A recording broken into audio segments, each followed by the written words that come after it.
Thanks for checking out this video. This one we're going to do another little revisit of the 416C and kind of go through a couple of the issues I had in the second build video part.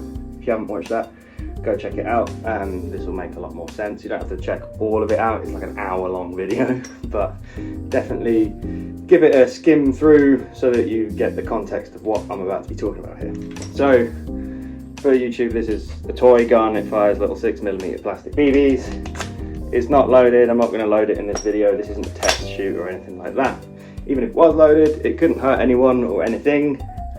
I'm the only one in the house, minus the cats, so I'm definitely not going to shoot my cats. So with that being said, let's crack on into it. Now, I had a couple of issues in that part and I couldn't really tell what was what. Now, one of the main issues I had was my mag release just doesn't go into the receiver enough because the spring behind it is really tense and thick. So I'm not really sure what I'm going to do about that yet. I have taken a bit of the finish off, getting it in and out, which is really annoying. But that's more of a cosmetic problem. I do have a fix in mind for that, and that is swapping the actual button with the one in the XM177. I think that might help. Or maybe just swapping them round in general. I think there's enough leeway on the XM177 to still be able to turn this part of the mag catch around because it doesn't have this part. And by this part I mean the cover for the ambi mag release to stop the ambi mag release getting bumped accidentally. The XM177 doesn't have that, so I might just swap them out and have a better functioning mag catch. It still works, which is fine. But it would be handier to have maybe like a drop capability of the mags. Not that I want to drop these anyway, but you know, just it'd be nicer for things to be more or less the same across all my VFC rifles. So the other problem was with the gas punch / the gas release valve on one of my mags, and it's literally one of my HK branded 416 Humorex mags. So, I can't remember which one it is, so let's find out. Safety. It's not that one. I've obviously bedded this in, sort of worked it a lot, cleaned it a lot, and the, well, touch wood, the bolt hold open is working much better. So it's this one. Yeah. So you did get a little puff there, but it wasn't enough to really open up the system and make it cycle correctly. Buddy. Beans wants a bit of attention, so bear with. So in the last video at the start of the video, I still had the gas punch from the XM177 in the 416, and I thought maybe that was the problem. Maybe that is a very old gas punch because this is my oldest VFC rifle. And maybe that part was all worn out and stuff and wasn't working properly. However,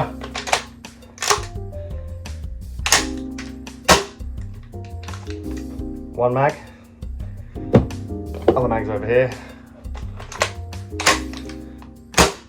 Boom, both lock back as well.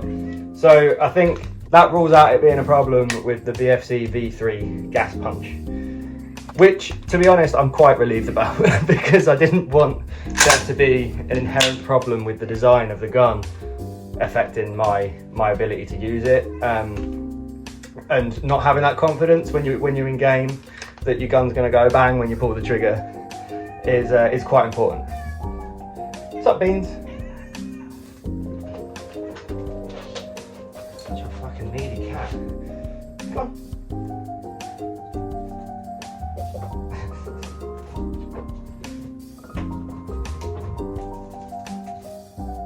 Getting shot. Off you go. Go feed jump.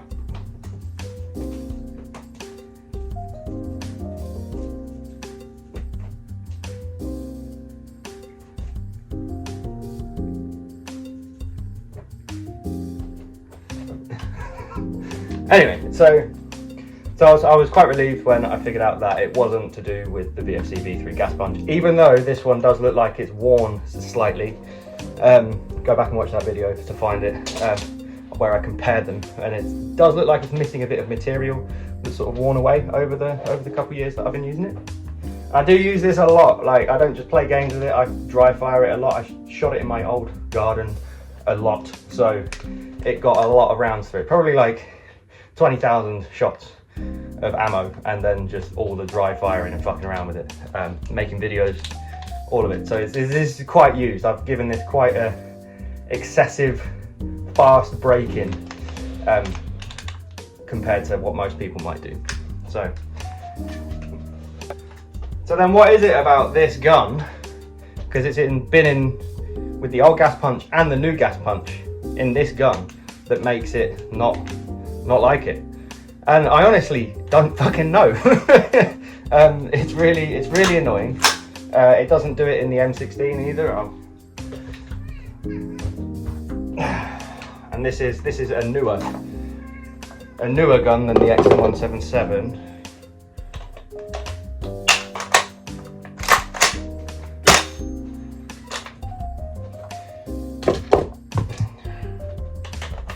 Didn't want to lock back there.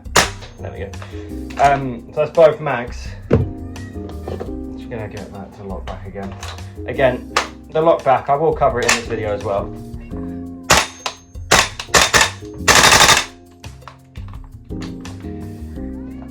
The lockback function with the Umarex mags is temperamental on some of the guns.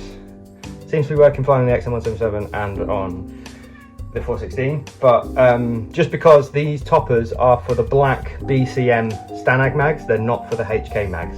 So they sit a little bit funky. Maybe some Stanag mag followers would work better, but because they sit a bit funky, the followers just don't quite have the tension behind them to lift up the red tabs. What might remedy that is sticking something down here to sort of shorten the spring and give it more tension. So I might give that a go as well. So what is going on then? Why isn't it punching the gas valve on this one mag with the 416? I think I can see why. So if you look, it's really hard to tell, but this one, the valve, is further in than this one. And what that's doing is this one's like knocking the gas punch out the way every time, so it just won't line up when it goes in. I don't know why it's only doing that on the 416, but I'm glad it is only doing that on the 416 because it means it's a 416 problem. However, I reckon if I get a valve key, which I used to have, I don't currently own one. I think I'm going to get one of the AIP ones that are a bit more like a screwdriver and not one of those horrible 3 triangular prongy ones. If I get one of those and I just tighten down that valve, if I can get it to go inside the magazine anymore, that'll fix it. Failing that, I'll just try a different valve. I don't know what the deal is with this. Pretty sure this mag is older than this one. I don't know if this one's been taken apart before. This was new. This is a used one, so it might have been taken apart before and not put back together enough or correctly. Maybe the person who did it didn't have the right valve key or something, I don't know. So yeah, I think that's the problem. So the problem isn't with VFC's V3 system, fucking win. It's with whoever had this mag before me, didn't put it back together properly.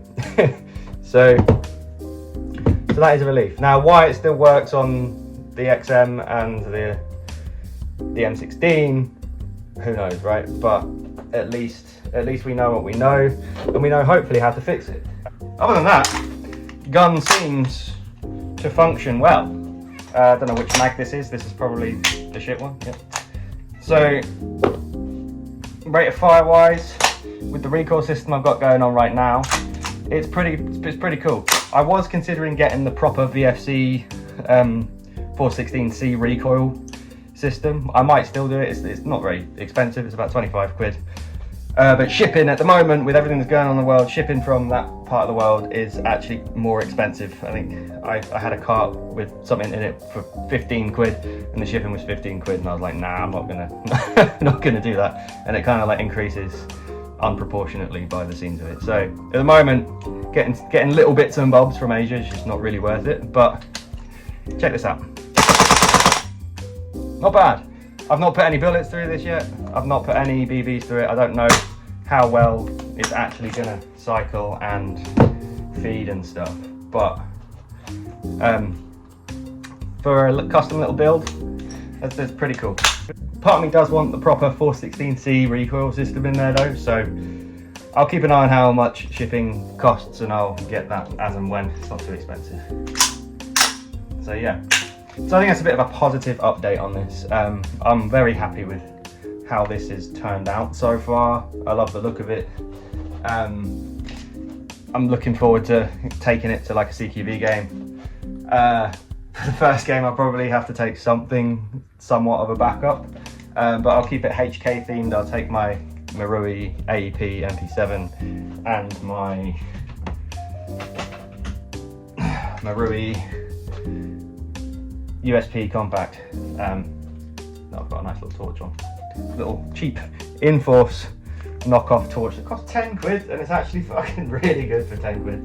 AliExpress with like little airsoft bits is great. Nothing like, not like proper accessories and that, but little bits and bobs like that, torches, lasers. Can't beat it. The next update on this will be a chrono efficiency test and reliability test really. See how well it feeds, see how well it functions and cycles, and make sure that before I take it to a game, it's all working well enough. Because last thing I want to do is take it to a game and it not work at all, much like the APFG VFC Rattler did. So yeah, thank you for checking out this video. It's a much quicker one than my usual. But thanks for checking out this video. Check out the other videos on this in the playlist and check out my other stuff if you're new to my channel. If you've made it all the way to the end, thank you very much, you're the best. Thanks for watching and I'll see you in the next video. Cheers.